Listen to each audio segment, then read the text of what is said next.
wearing sunglasses. Hit it. It's better not awaken anything in me. The name's Bond. James Bond. Some days you just can't get rid of a bomb. I'm responsible for my own happiness. I can't even be responsible for my own breakfast. We have Santa Claus. Assemble. Welcome back to our Daredevil recap show. From Nerd Here First, I'm Riley Trahan. I'm joined as always by Bruno Meneses. Loving your dance moves, Bruno, as we're back to discuss episode 8 of Daredevil. Bruno, what was... I love New York. Baron Zemo ain't got shit on me. I was going to ask what your highlight was, but I feel like I can tell. Yeah, what did you think about this episode? This was like a blast of an episode. I think, to me, this is probably the best one so far. We'll get into it, but I enjoyed how, like, pacing wise, when I got to, like, quote unquote, like the second half of the episode, it pretty much just became a bottle episode from there on, with the whole ball thing, which we'll definitely get into. But yeah, I loved every bit of it, honestly, from start to finish. And like the parallels too, between blue and red, which again we'll be getting into.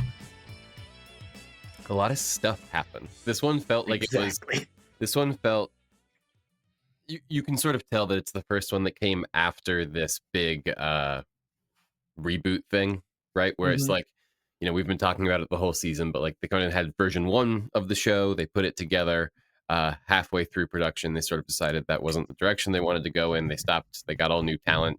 They got a new team of directors, and then they went forward making kind of a new show. And this is sort of the first part of it that has felt entirely new show, I think. Right. I think I kind of agree. I think it's pretty much picking things up where they left off on episode 1. Which I think is like kind of interesting. Yeah, sure. Okay, yeah. It's either between 2 and 7 or between 3 and 7, where it was like for the most part like the original show, but we'd still like have bits and pieces leading up to when everything intersects with this episode today. Right. Yeah. Everything got ramped up since then to get to like this boiling point. But you're right. There's no real new, like the reason that the ball scene is so exciting, all of the dynamics that are at play there, those are all set up in the first episode and have just sort of been like tweaked in different ways, I guess, since then. Yes. They were at the forefront of the show in the first episode, and maybe a little bit of the second episode too, because we were still dealing with like the blowback from that. And then it took a backseat, but we would still have moments of like building up to that, moments specifically with like the BB reports, moments between Fisk and like his staff, as well as Fisk and Vanessa, moments between Matt and Heather. Like all of that was like, I think was part of, I guess, the quote unquote new guard behind the show to help build up this eventual like climax with episode 8, as well as what comes after with episode 9, whatever that may be. Yeah. Okay. So is there any particular character you want to start with? Do you want to just jump in, kind of go in order with like, I think going? we can jump in. I think we can jump in going in order if you're okay with that. Yeah, sure. So we open up with a blue rose, which as a Twin Peaks obsessive was exciting for me. So we open up with a blue rose, and then we see that we're at the point of view of our guy Dex, who is being transferred out of his high security lockdown into Gen Pop. He says, "I'm not supposed to be here." It was interesting. He said ESH, and they specifically said like enhanced supervision, something like that. Yeah. Maybe this is just like the Marvel fanboy in me, and like I've explained. For those of you who don't know, my brain 24/7 is just a 24/7 loop of that GIF of Charlie Day from Always Sunny in Philadelphia, where he just has a wall of crazy behind him, and he's trying to connect all of the different dots. Yeah, that's me constantly. And when I heard enhanced, I immediately thought, is he in like a special block for being like a quote unquote enhanced individual? Yeah, I think that's what it sounded like.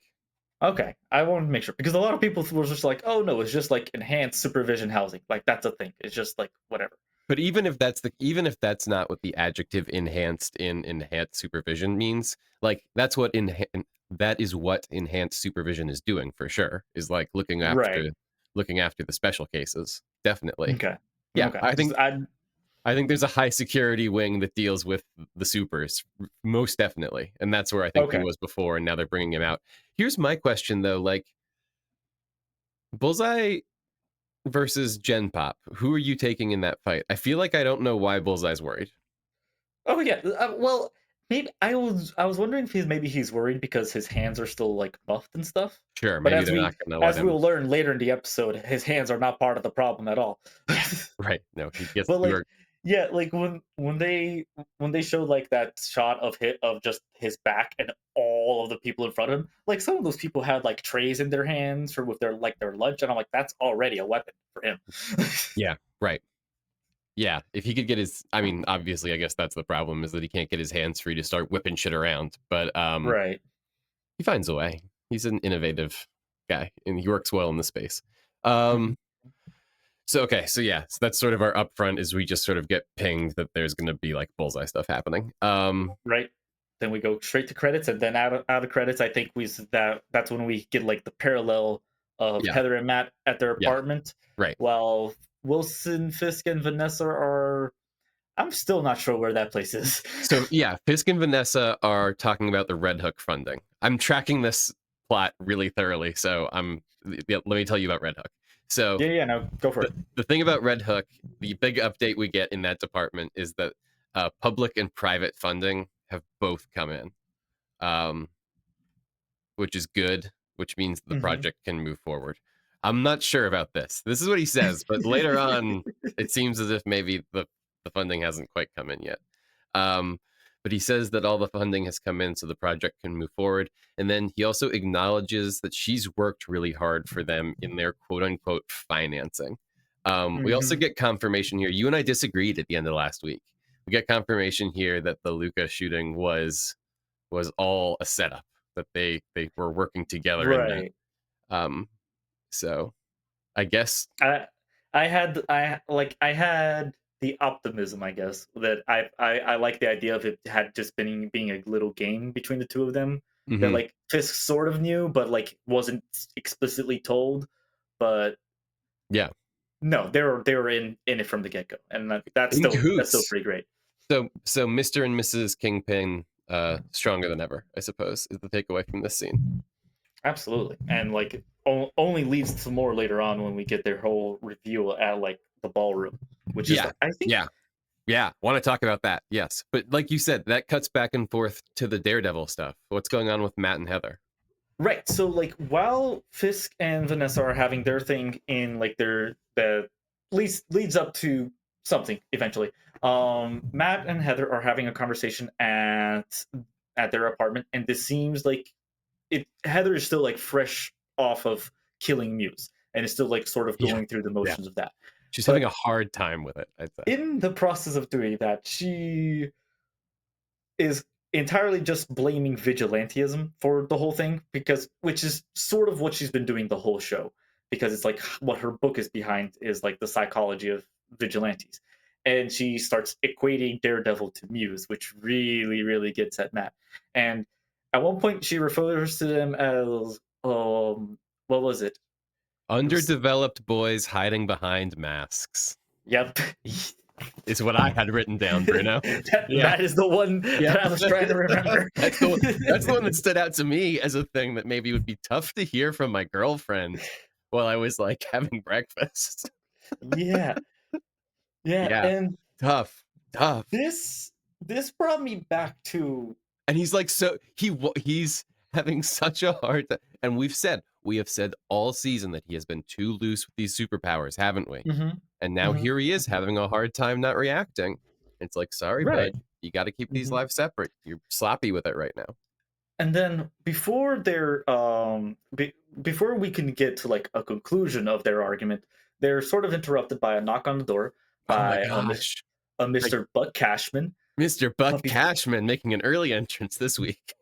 and before we find out what exactly he told us, just like how the episode did, we're gonna cut back to Fisk and Vanessa. What were they Oh, up to, Riley? oh yeah.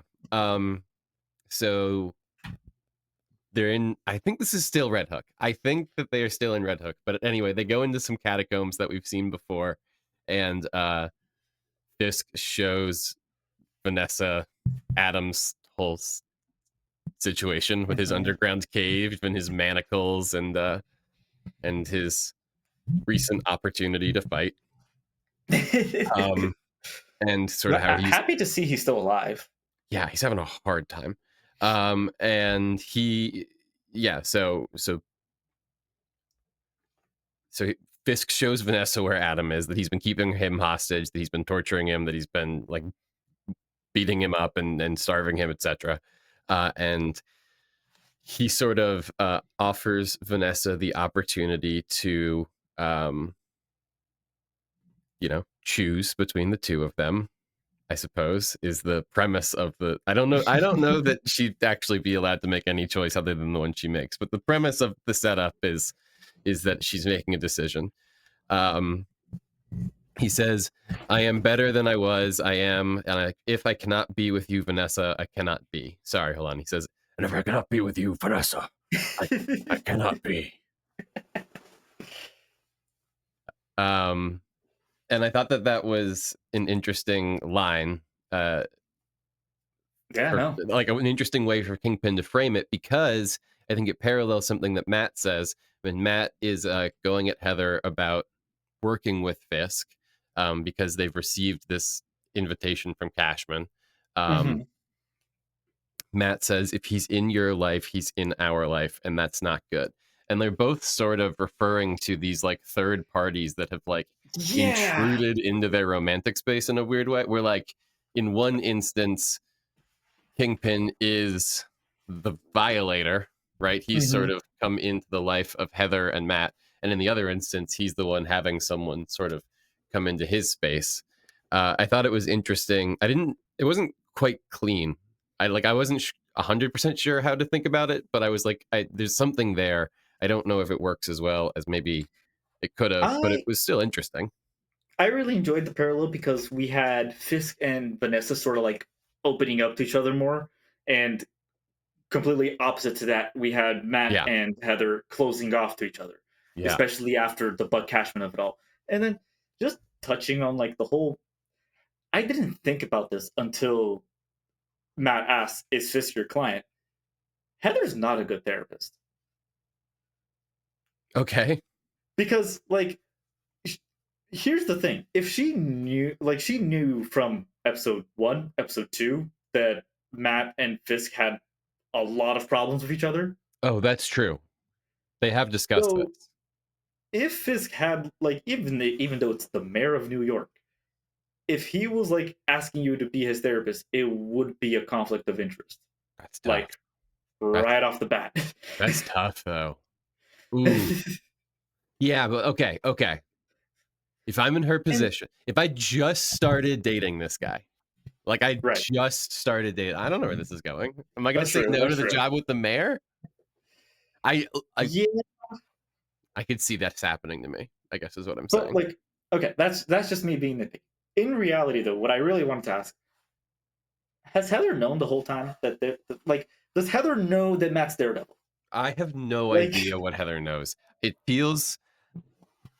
I feel like my certainty on it fluctuates. Like a couple of weeks ago, I was like, she 100% knows for like when they were in the shower, they got out of the shower, and I was like, she 100% knows for sure. And then this week, I would have thought that this week she would have like after the Muse stuff, she would have like said something. Now, at the end of this episode, and we'll talk about it when we get there, but at the end of this episode, I'd have some questions. I'd have some questions after what I saw at the end of this episode, for sure. But I don't know. I've been thinking back a lot, and like I mentioned last week how in the Mark Waid run of Daredevil, he has a relationship with Kirsten McDuffie. Well, Matt Murdock does, and as she starts to like get inklings that he's Daredevil, she starts doing some like sort of like risque stuff around the house to sort of like show him that she knows he's Daredevil, but she's under the assumption that he's not blind. Okay. So she'll have like written stuff on the wall, but he actually can't see. But he can't see. That's fun. He's McGooing it. Right. And I'm starting to think if like this is their version of that, is like Heather sort of like having these like very smart like snapbacks and insults towards vigilantism, specifically in front of Matt, trying to get him to say, "Hey, I'm Daredevil. Can you knock it off?" Right. Yeah. I mean, okay, here, let me ask you a bigger question. Do you think that Heather makes it past next week's episode? I'm not sure. That's also true. We sort of have reason to believe that maybe our old friends are coming back in some capacity, right? Mm-hmm. Not sure. I think it's been great. I've enjoyed the Heather story. I think it's been a lot of Yeah. fun. I enjoy the drama. But if I'm the Marvel group, I might be more interested in cashing in on like more of the nostalgia, bringing back like the Karen of it all. That's true. That's true. I'm not sure if Heather gets to stick around if Karen's coming back, unfortunately, just because of the bad dynamics of Hollywood. I love how there's going to be two types of people watching the finale next week: the ones who are eagle-eyed during the opening credits, and the ones who just completely skip it and are just like, "I don't want to see who's in this episode." Yeah, right? We'll see. Yeah. I'm excited. Okay, I don't know. so yeah, Vanessa shoots at him. Right. Fisk promises he won't ever leave her again, which right. And I thought was interesting, given that also this week I heard that he gave an interview where he said he's not legally allowed to be in the movies. Okay, like, we'll touch on this real quick. I genuinely think this is Vincent D'Onofrio not understanding his contract. Okay, yeah, that would make a lot more sense. I hadn't looked into it, but that was sort of my suspicion from what I'd seen. Okay, yeah. Because like there's no reason to like. I just like the Kingpin meta read wouldn't of be allowed in yeah, the movies. right. Yeah. Yes. He like there was when he first said that there was like the initial argument of like, oh, it's because he's a Spider-Man character, but like no. Fox argued Kingpin over to their side all the way back in like 2000 something with Daredevil. Right. No, Yeah. this must be like from the era when his contract was under Netflix. That was like the last time he got an update on it. Right. Exactly. Yeah. Okay. Anyway, Yeah. I thought it was a funny meta commentary of like, I promise Vanessa I'll never be in Avengers. Right.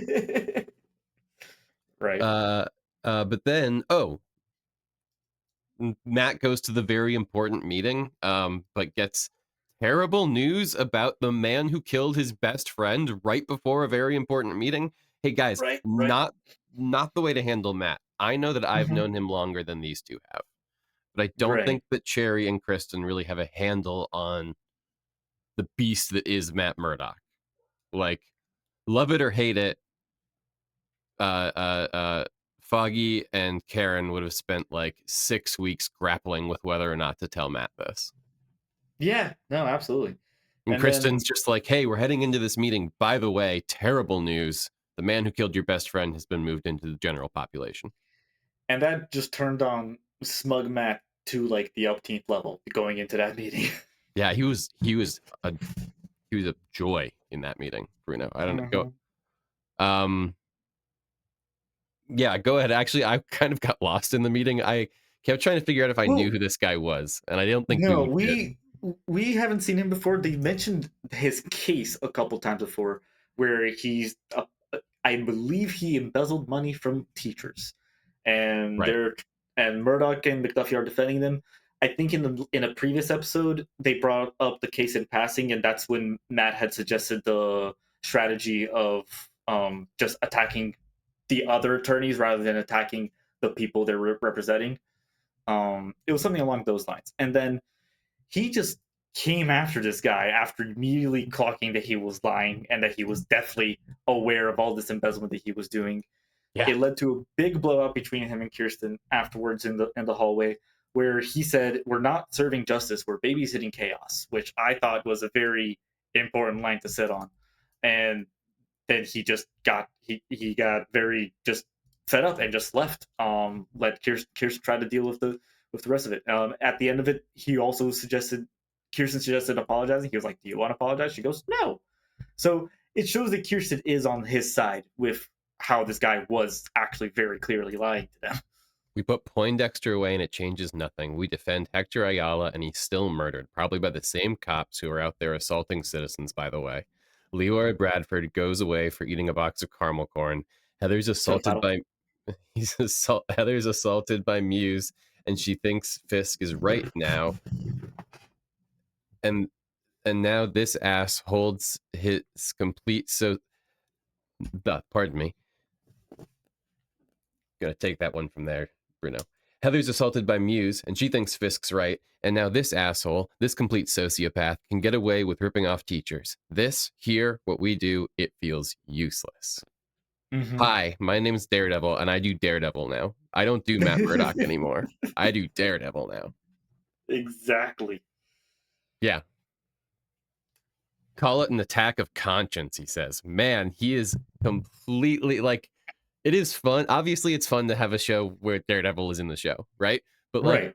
given his moral position on this just a couple weeks ago, he is, I mean, I'd be worried for my buddy if he was a real person I knew, for sure. If I was Foggy Nelson, I would not be excited that this was happening, for sure. Oh no, absolutely not. Because Foggy was the only person that like didn't want him to be Daredevil. Yeah, And right. It's the Right. whole reason that he's been trying so hard to fight against it. But he's getting fed up. We're getting fed up. We can't see the suit, so it's coming. Yeah, like this one line Foggy had this whole season before he got shot to death by a man who we're going to talk a lot about this week. I didn't want to give you an excuse. I didn't want to give you an excuse. Man, can't not find an excuse these days, huh? Yeah. Anyway, what we do here, it feels useless. We skipped the most important part of the episode, Bruno. The scene before this at the mayor's office. Oh no, I was gonna bounce back once we were done with the scene. Yes. But yeah, well. At the So mayor's back- office, it's a day for celebrating, correct? Exactly. Mayor Fisk brings Daniel and Sheila in for an impromptu meeting, something that Sheila is very disappointed about, but she should not be trash talking the mayor right now because she immediately gets just taken off. Yeah. Fisk promotes Daniel, what was it, to Deputy Mayor of Communications, which Correct. I do think was Sheila's job up until this point. Oh, okay. I don't know if I knew what Sheila's title was. Sheila hadn't been around the last couple episodes. To be honest, when she was here this week, I sort of thought maybe that was a win for Sheila. But no, she was here just to be quickly sort of gotten rid of and replaced by Daniel. It would appear so. And then Fisk also had that quick dig at the end where he was like, Sheila, I did look into it. This is LaGuardio's desk. Yeah. Because like I think it was on the second episode where he was like bragging about it. She goes, no, we changed that desk out. Yeah. But yeah, and then one line that I kind of want to sit on from Daniel here after he got promoted is that he did say, I will do anything for you, sir. I will burn for you. Yeah. Yep. Let's track that for sure. I hope that's not terrible foreshadowing. I've been saying that the days are numbered on Sheila, but now I'm starting to think the days are numbered on Daniel as well. Well, so all of this is the result of his gambit with BB going being a massive success, right? Right. That he big dogged BB last week and was like, you're going to write about how this is a task force win, not a Daredevil win. And she did it. And now everyone's very proud of Daniel, right? That's why this is happening. It also showed why Daniel was so confident sitting in the mayor's desk, drinking some whiskey. Like he wasn't doing this on his own. He was there under orders. Yeah. Right. And we also find out that the task force is the subject of dozens of ACLU lawsuits, which I guess is good to know. Oh boy. Let them come is what he said. Yeah. Basically, glad we're considering it to be such a massive win. Yeah. So interesting to track Daniel's progress in this episode. He's sort of on he's on a hell of a spiral, this guy. I can never tell where he's going. Every time he seems like he's about to arc out, he hits like a trampoline and starts going in a different direction. Matt went back to Hell's Kitchen. Yeah, he went to Josie's bar. That was some real hey, Mhm. this is new era of the show stuff to me. I agree. I thought that was a really good callback to episode 1. Mhm. And it honestly just all of it was really good. It made me realize too, like I hadn't really thought about it until this episode, but Cherry is probably part of the new part of the show as well. Oh yeah, Like that would make sense. there were a couple scenes where I thought he could have been like from the original show, but I'm starting to think maybe he's more like exclusively something that Benson and Moore had brought in. And I'm curious to see like where that leads to as well. Because now At we're least just focused on Heather as far as who's gonna die. I'll say this, at least like a much better version of him, in my opinion. Yeah, Like absolutely. last week we were celebrating the inevitable arrival of Buck Cashman as character we now care about. And yeah, this week I sort of felt that way with Cherry. Because like, okay, so first of all, I did want to call it that the Josie stuff really felt to me like when Murdoch would get into it with I can't remember his name, the priest character from the original series. Yeah, I know what you're talking about. And that guy's dead, unfortunately. Right. Uh, One of the first murdered. kills from Vex. Yeah, murdered by the criminal known as Bullseye. Hmm. Um, but I've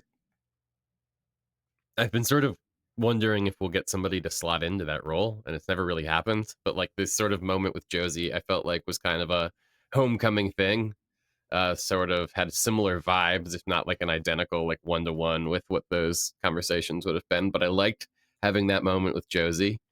Um, I, I kept track of her toasts, yeah. specifically the toast, because in the first episode she goes, "May you be in heaven a full half hour before the devil knows you're dead," and that was a toast to Cherry on his retirement.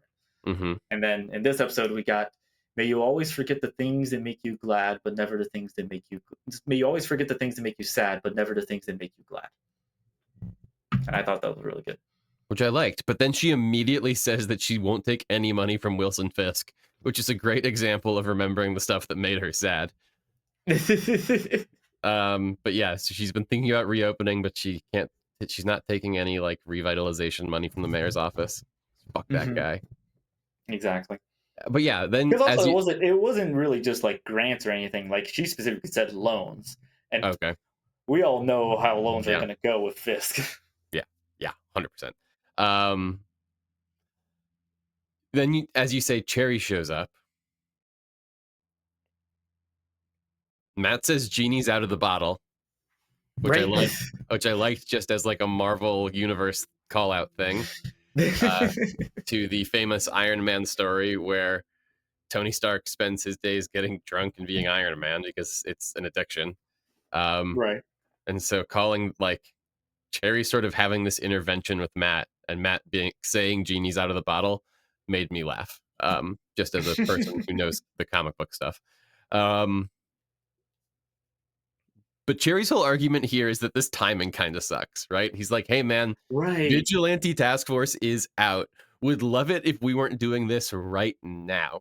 Like, I, that's sort of the angle he's coming at this from. And I sort of can't help but appreciate that as like a very, like, even as a Mhm. person who wants a show where Daredevil does Daredeviling, I'm like, yeah, that's totally valid. Maybe, He's maybe making a not good right this. point. Yeah, yeah. This is dangerous, but obviously Matt isn't hearing any of that. Um, Right. Cherry says, Matt "From has. where I sit, it looks you look like a guy who's blowing up your life," and he is. Right? Yeah. He totally is. His situation with his Like. girlfriend is exploding. He just stormed out of a meeting with like one of his few paying clients. Like he's Mhm. blowing up his life in a big way because of Yep. daredeviling. And I believe that's when Josie comes back in, offers them like one last toast. I think this is also when we hear that Cherry is actually like sober. Yeah, Which good for him. Like awesome, dude. yeah. And Just furthering our metaphor. Yeah, for sure. Josie proposes a toast with I always thought it was O Melvins, but I'm now realizing it is O Melvinese. Okay.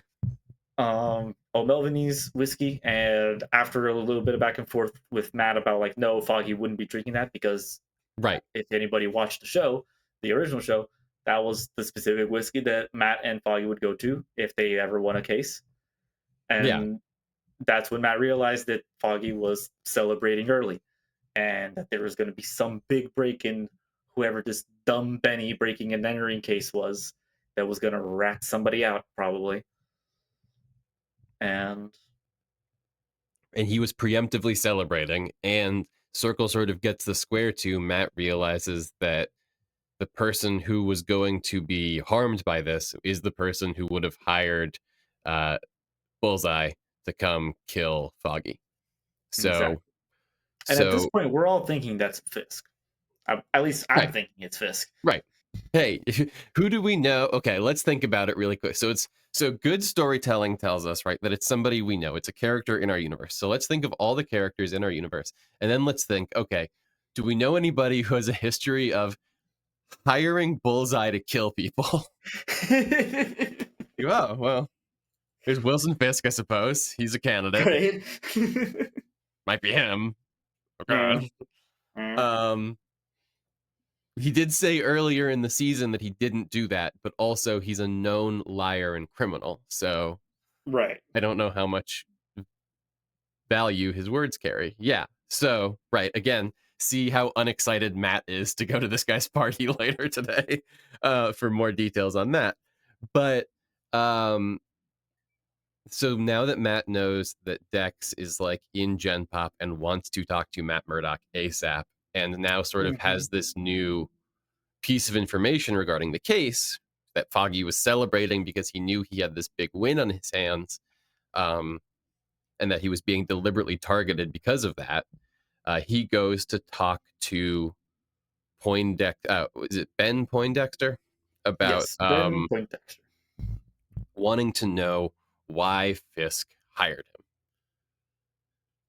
Now, this is a really good scene that I like a lot. That I think there's some really good like exchanges of dialogue in that. Unfortunately, there's not a ton to say about. Like Matt shows up and he says, "Hey, did Fisk hire you?" And Dex says, "I'm not saying anything until you get me out of this prison."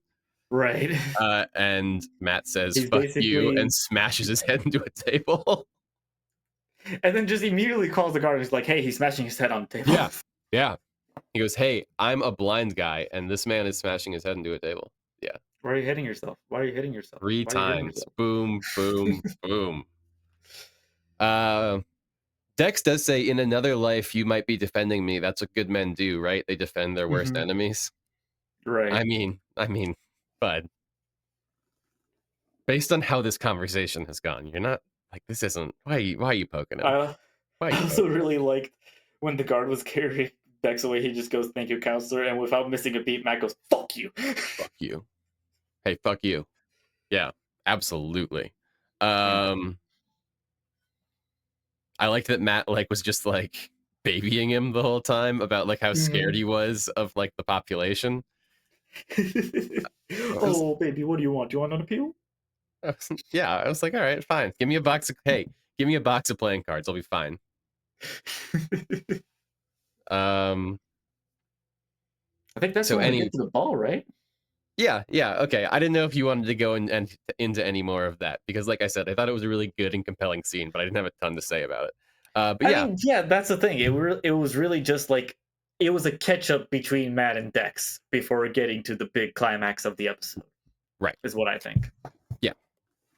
So then we go to the ball. The first thing that happens at the ball is that Blake just absolutely big dogs the hell out of Sheila. Which is a fun place to start. He says, "I used to worry about you and me, and if we'd be on the same side, I don't worry so much anymore." Absolutely Right. brutal thing to say to a person. And just goes, "Oh, I gotta go. I gotta go mingle with some people. So Yeah, see you bye." later. This was nice. I'm glad we caught up. See you later. Yeah, and then he goes to talk to BB, right? And Mhm. this was interesting to me because we've been sort of trying to track the BB Blake thing, Right. and I've been sort of confused on why they haven't burned each other out by now, right?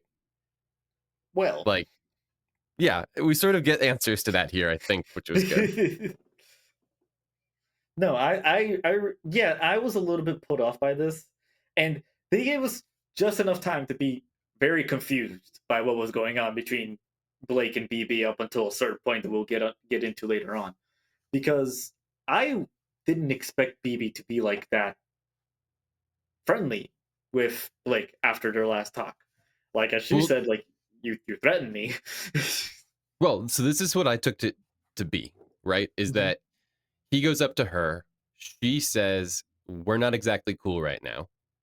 Right. He says, "Look, I understand how you would be feeling. Let's be clear. You pushed me first. That's true. Also, also, I'm now the deputy mayor of communications. Maybe we're still friends?" And BB's like, "Okay, yeah, maybe we're still friends." Like Yeah. that's sort of what I took the conversation to be. No, Um, I agree. That is sort of like it shows that they're having sort of like a transactional relationship more than anything. but it's also like now I understand. I'm like, okay, yes, I get it now. Like if this is what it is, then I'm bought in. Before I didn't understand why we had like I guess I needed us to have this conversation for No, me to yeah, we understand needed why these two. Because what he says to her is, um, I don't have the quote written down, but he talks about how they have brought each other to this point, right? That like he made exactly. they keep making each other more important, and like the rising tide is helping them both. And he's like, we should stay in each other's orbit, like it's working. Is basically the pitch that he makes to her. Um, then she seems like she's bought in. We get a really interesting. Do we want to just do that other scene right now?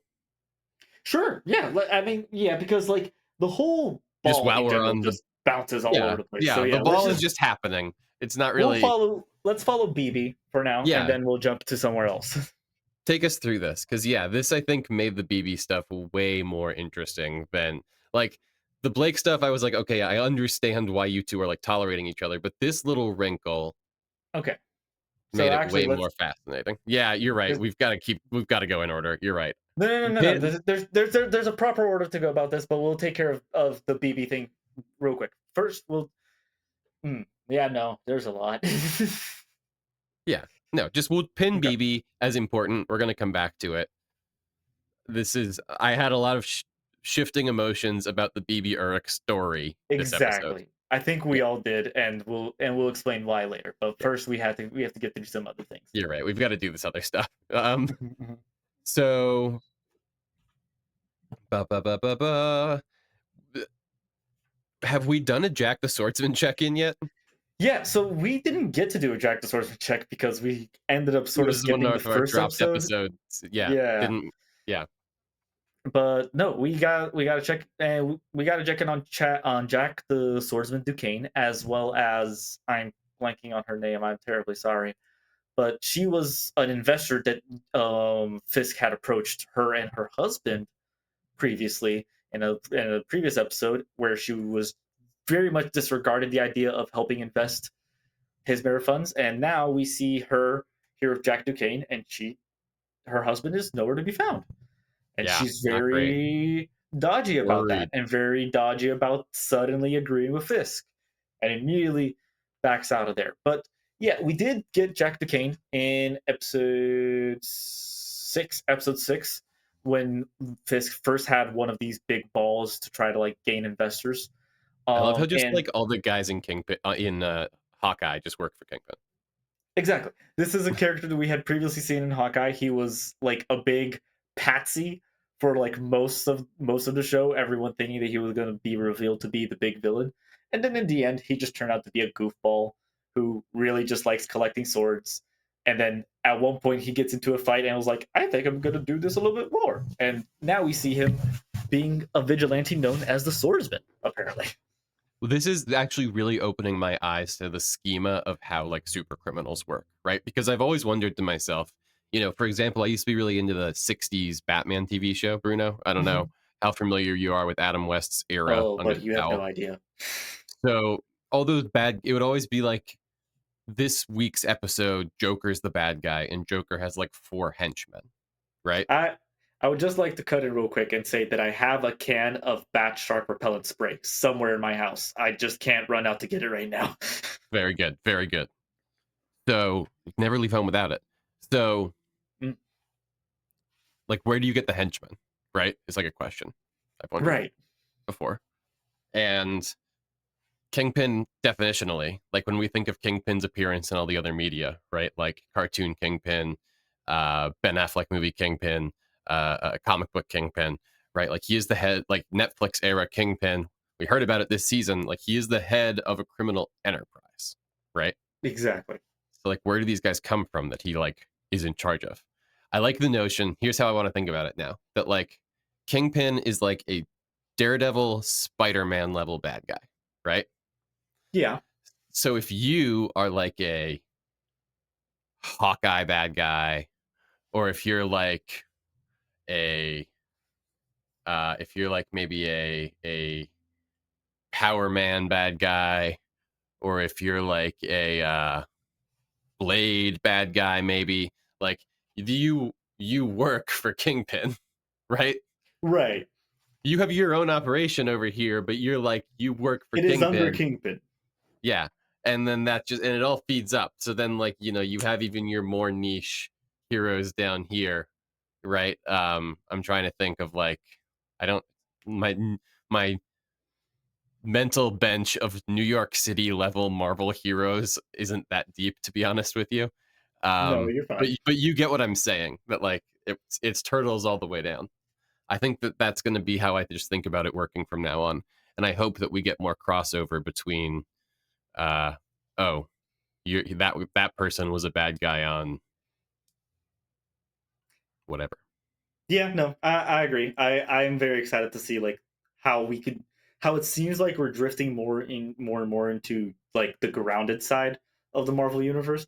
And even if it just sticks to like the TV side, I'm fine with that because it's like as if they keep it like this, it's gonna be entertaining.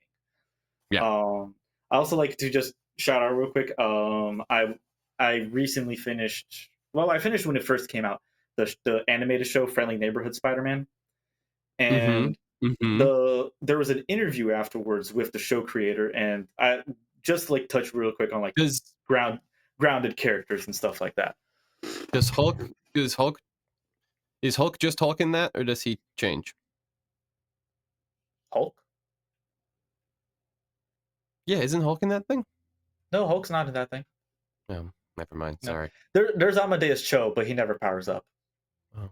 Yeah. Okay. That that's a little bit exciting. But one thing that I thought was interesting, like during an interview, the show creator Jeff Tramiel, if I'm not mistaken, was talking about like how when he first like shows the show to like this big studio heads and stuff like that, and first like pitches the show, he will always like give like pitch characters to use in the show, and for reasons that they may be used later on, the studio's like you can't use that one name. There was two names that he couldn't use on Friendly Neighborhood Spider-Man. One was in Fantastic Four, which we already know why. Like, if in case you've been living under a rock, just take a look at the theater calendar for July. And two, Big Wheel, the villain Big Wheel. You're like, who's Big Wheel gonna fight? All right, let's talk about okay. Who's Big Wheel gonna fight? Is Big Wheel for Daredevil? Daredevil could be one. Not Spider-Man. Not allowed. Not allowed anymore. Spider-Man has to do space stuff now. Says Sony. Oh, that's true. Yeah. I forgot about that. He's got to be in the multiverse. Well, what if Big Wheel knocks him through a portal? No, but that's like okay. Listen, there's gonna And be then names. and then the entire time he's on Doomsday, he's only worried about getting back to fighting Big Wheel.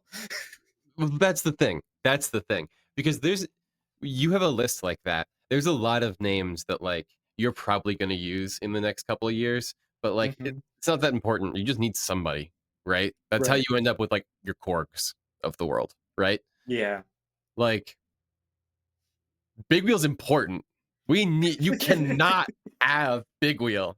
Big Wheel's vital to the story we're telling. He's very important.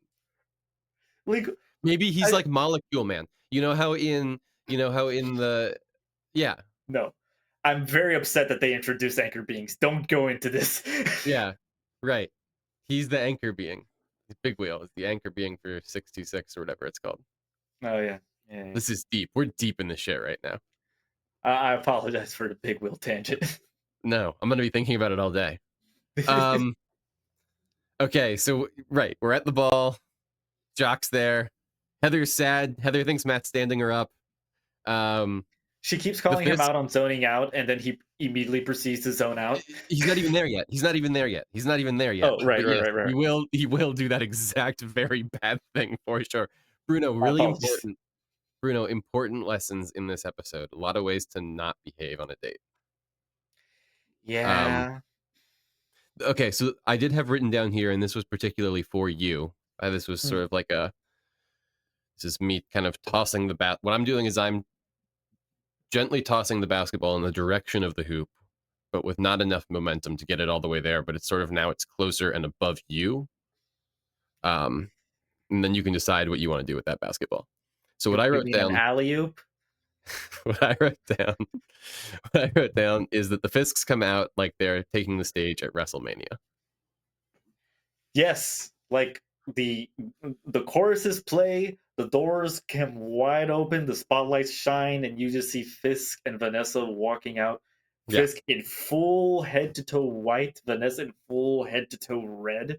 Yep. Just coming Vanessa in the wearing red. Can we talk about Vanessa wearing red? Vanessa wearing red at this party that's supposed to be black and white only. Yeah, no, it's really just to call attention all to them at the Incredible. center of Incredible energy. the ball, and also just like it's also calling back to the rabbit in the snowstorm painting, which currently has a big splash of red on it, and Yes. we have Fisk and Vanessa. It's perfect. Totally. At the hospital, Bullseye spits a tooth into a prison guard's eyeball and manages to break free and escape. Happened so many times in the comics. I'm just happy to see it here. Yeah, God, when he sucked it out of that socket, like you didn't see anything, but it was still Right, disgusting. You knew he was up to something, but you couldn't tell what it was when he just went like, and you heard like a weird like crunch. Yeah. Yeah. Vanessa kind of corners Heather at the bar, and Heather says she's impressed by the party. Vanessa says it's just rich people posturing, and then like Vanessa sort of sounds well. She asks about Heather's date. TBD whether or not that's important. We'll talk about it. We'll talk about it, Matthew. Matthew, I said we'll talk about it. Matt, can we talk about it when we get home and not do this at the party, please, Matt? We'll talk about it later. But she like seems like she's gonna try and set Heather up with somebody, and then that never goes anywhere. I was excited to watch Vanessa set Heather like up. Introduce her to someone. Yeah. I was kind of here for that as well. I was curious to see like who it was gonna be. Like, watch it be just Buck Cashman. Does Dex do the fastest like supervillain like re committing a crime like of all time? When you think about your great like prison escapes straight into super crimes. Yeah, Dex is up there. He showed up to the ball like in the prison guard outfit. He spits his tooth into the guy's eyeball. He takes the man's clothes. He gets onto the bus. The bus takes him to City Hall? No, yeah, like that. It seemed like it's a commuter bus for prisoners. So then I guess he like hotwires a car. He already has this gun stashed somewhere. He drives straight there.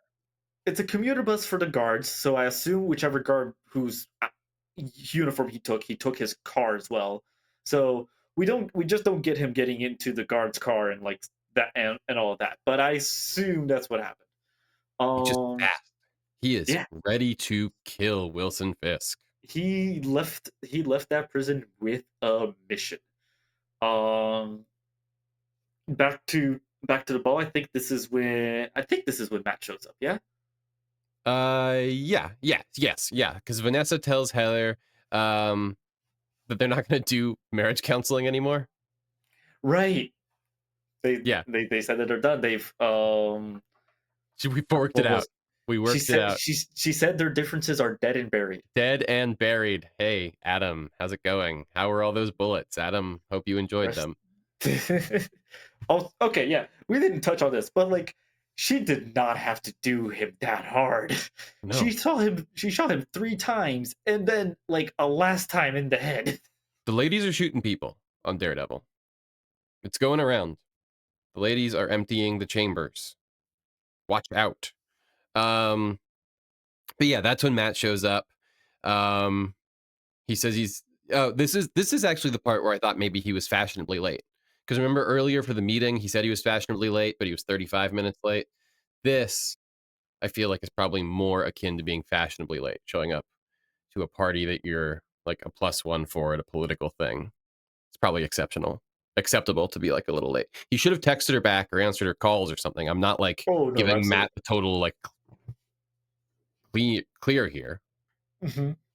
I'm just saying he deployed the term fashionably late. This, Matthew, this is where you might want to use that if, for example, somebody was going to be upset with you for being late, which they are. Vanessa, Heather's unhappy. And this is where you alluded to it earlier, Bruno. He immediately gets busy using his super hearing on Fisk, and Heather immediately gets into a fight with him. And she's upset that he went to Rikers to talk to Bullseye, which fair. I mean, Right. Again, I think this whole thing we could talk about it at home. That'd be my vote. Yeah. It's all stuff to just unpack at home. Like you don't bring it up here. Yeah. Can we talk about our highly confidential professions at home, please? We can leave this party right now, which actually I do think Heather tries to leave and Matt says, no, I'm daredeviling. Yeah. But anyway, they get into a fight. She literally accuses him of checking out, and as she's saying that, he checks out and starts spying on Fisk and the swordsman, our guy Jack. So yeah, a patented display of bad boyfriendry from our guy Matthew this week.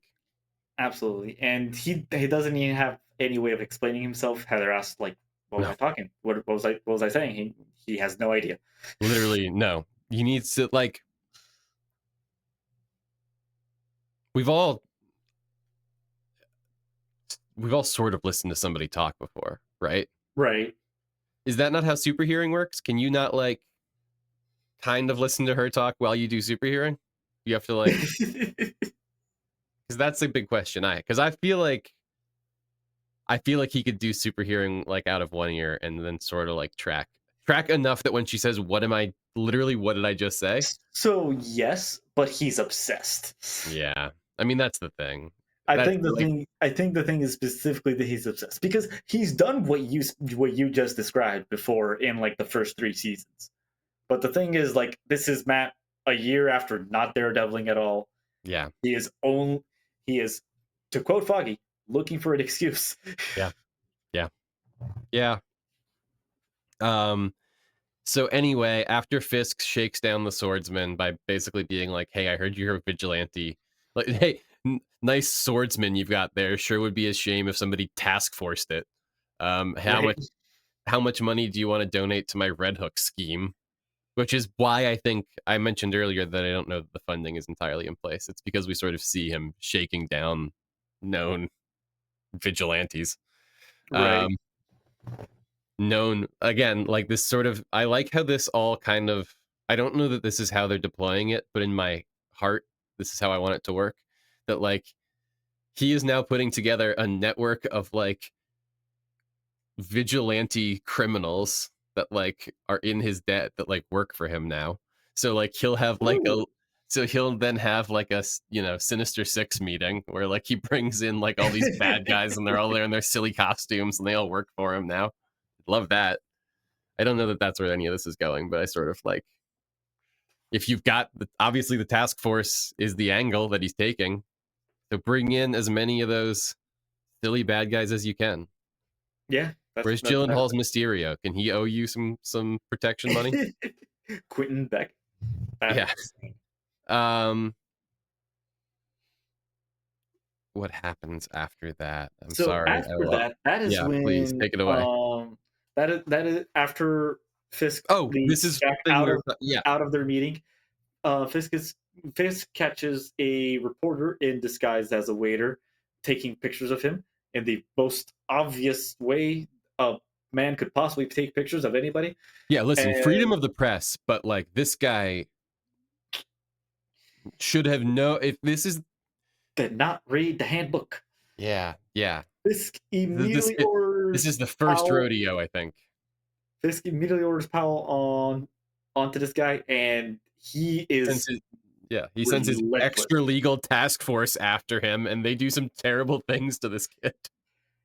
They shove him against the wall, which I guess isn't too bad. Take his phone away, but then they proceed to, after Gallo comes in and Right. threatens to charge them with assault, they go, "That's The not police assault." commissioner. The police Shoves his commissioner. hand, shoves the reporter's hand inside of a deep fryer, and then goes, "That is assault." Yeah. And Had no reason to do it. Had no reason to do it. Absolute show of power over Gallo, where he just is completely appalled and decides to leave the ball right here and there. Before we get to the thing that we've been very excited about this episode with Gallo, I feel like this is some very inconsistent writing with Powell. Yes. Agreed.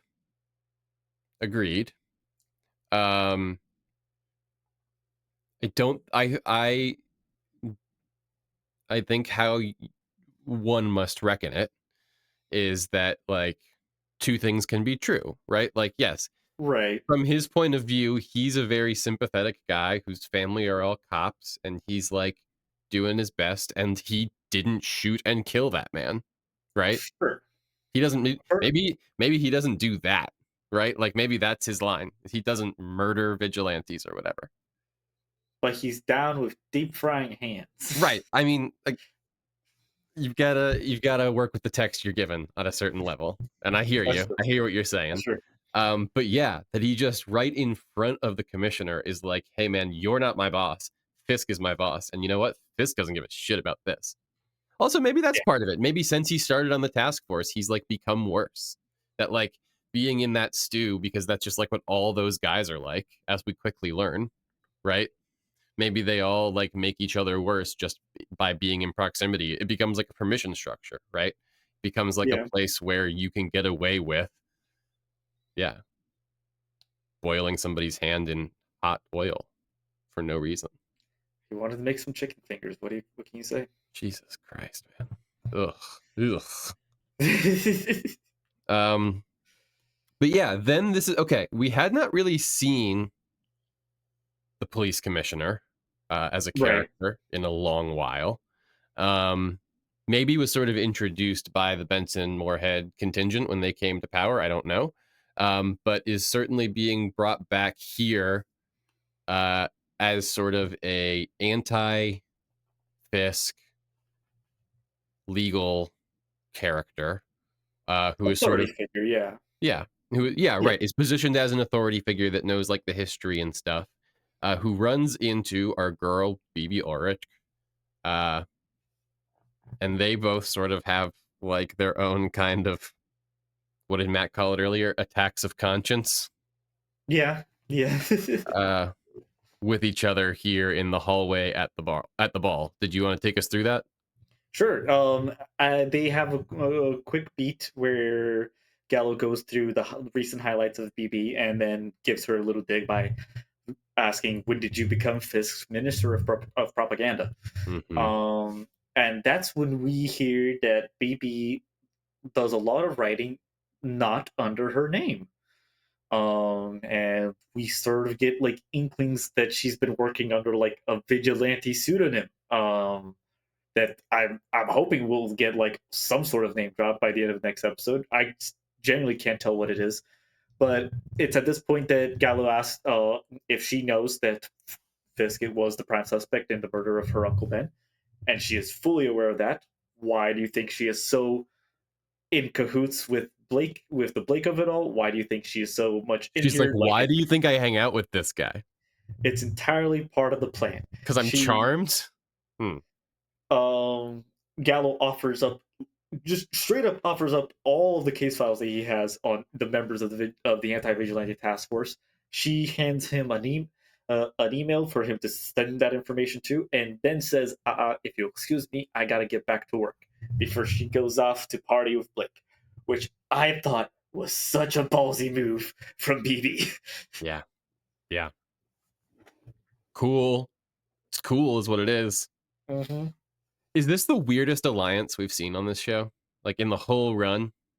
These two teaming up, is this the most peculiar? Like, didn't see this one coming. I did not see this one coming at all. No. Yeah, it was not on anybody's bingo card. Like, they never interact with each other. We never even had them, like, reacting to the stuff that the other one was doing. And then from the first interaction, they're like, you want to team up? Hey, do you know who killed your uncle? Like, again, on the list of conversations that maybe I just needed to see happen this week. Right. But then goes to show that was probably something written by the new guard. Yeah. Who really wanted to make this something following up from the last show. Yeah, definitely. All right. I'm gonna like speed round through a lot of stuff that happened in a pretty short amount of time. You got it. And then we can talk about it either as I go or sort of in culmination. You let me know. So Matt tells Vanessa that Fisk is only seeing her. Oh, pardon me. I wrote this down wrong. Matt says to Heather that Fisk and Vanessa are only seeing Heather to get to Matt, right? This is his big thing. Right. He's like, hey, this is what you need to understand. Like, you are a pawn in their game to get at me. A whole reiteration of like their conversation that morning. Right. Matt like drags Heather directly over to Fisk to be like, let's just go talk to him about it. I don't know what he expects to say. I'm very curious what his plan is. We don't get to see his plan happen because Fisk and Vanessa are saved just in the nick of time by the spotlight, and then them kind of opening the ball by giving the ceremonial first dance together, including, as you mentioned, some iconic dance moves from our guy Wilson. And at this point, I think Matt is looking like a crazy person to his girlfriend Heather, who professionally works with the mentally unwell. And he's becoming really, really insistent that they need to stay here.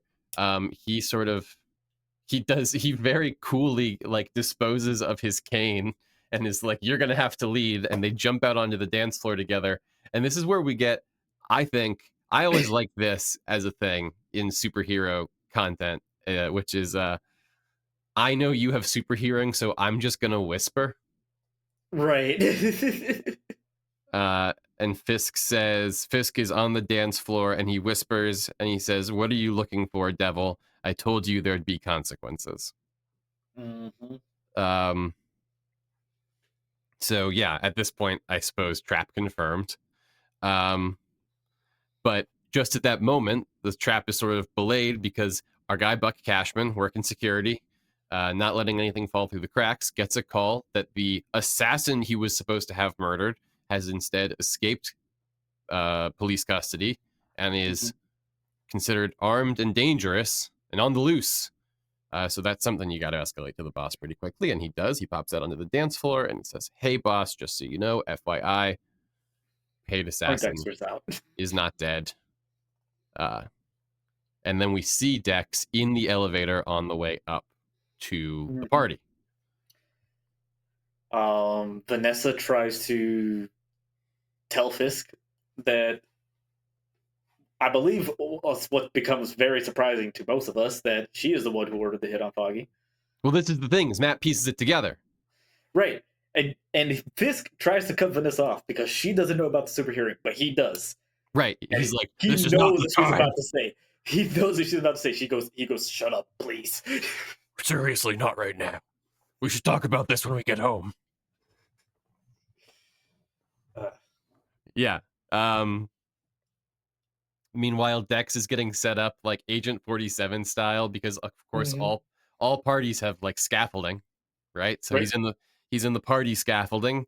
He's setting up his sniper rifle. Matt realizes that Vanessa is the one that had Foggy killed, and Matt sort of like cuts in and takes Vanessa. But Yeah. Vanessa, of course, knows Matt and is like, "Hey, long time no see." And Matt accuses her, and she's sort of is like, "I don't know what you're talking about." Meanwhile, Fisk and Heather are doing like the most awkward like two-step side shuffle, like waiting for their Yeah, partners to get back. they're doing the two-step side shuffle while Matt and Vanessa are in it. He's like, "You're my therapist. I don't feel comfortable dancing with you." Um, and then Matt hears Dex load and fire the gun. We get the fisheye letterboxing that you and I were geeking out about in the first Mhm. episode for like the first time since then. And Matt jumps across the dance floor in front of the bullet and stops Wilson Fisk from getting killed by a gun. Yep. Everybody Yeah. scrambles. Security freaks out. Matt lies bleeding on the floor with Heather kneeling over him. End of episode. What are your thoughts on that very action-packed sort of final couple minutes? That was I just yeah.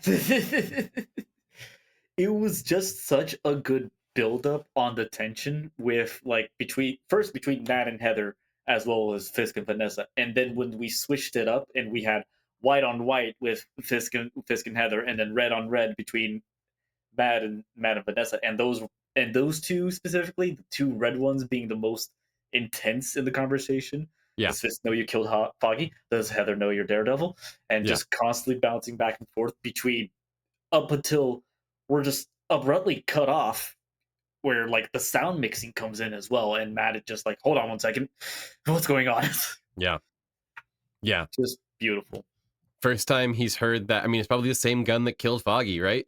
Like, No, it wasn't the same gun because he took the gun from the guard that was up there. That was the whole thing. Okay. Okay. Yeah. Fair enough. But still, yeah. I don't know if I'd take the bullet. I've wondered. So here's the thing. I love the whole episode. Start to Yeah. finish, great. I have the question: why did he do it? Yeah. Why did he like? We could. Is it the martyr situation? Like, did he just not want Fisk to be martyred? Because like I don't. He already knew about the Vanessa. Like he had already put together the Vanessa and Foggy situation. So like he could just let Fisk get taken out and then do his work to get Vanessa behind bars, and then his life would have ended. Like not ended. His life would have been happy from there on. I don't know. Yeah. I mean, maybe like, what is his, it's, you saw Lego Batman, right? I actually did it. I have to. Oh, you mean should to. you should absolutely see Lego Batman. It is incredibly funny. There's this notion throughout a lot of the Batman stuff, right? Like a lot of the more Right. postmodern Batman stuff that like the Joker Batman like relationship is maybe more interesting than it initially appears, right? That there's maybe like a psychosexual component to it. Like Yeah. Like no one lets the other die because right. like otherwise they would I wonder if he like can I Daredevil without Fisk? I wonder if that's an open question. I wonder if that's an open question in his mind. Like, Fisk went away. Vanessa was doing all the same stuff. Matt was fine not being Daredevil for a year. And then Fisk started running for mayor. Yeah. Then Fisk came back and he became Daredevil. Maybe he just needs to keep Fisk around. Wild. That's. No, I mean, one way or another, Buggy got shot and killed by Bullseye, and Wilson Fisk Right. did not. And that was because of Matt Murdock. Foggy at life? No. God.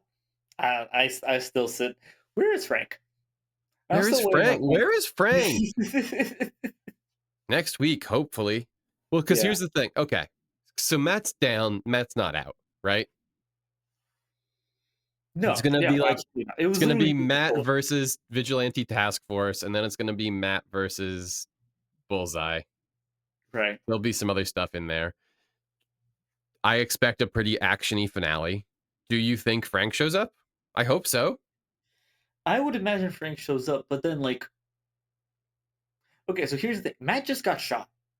Yeah.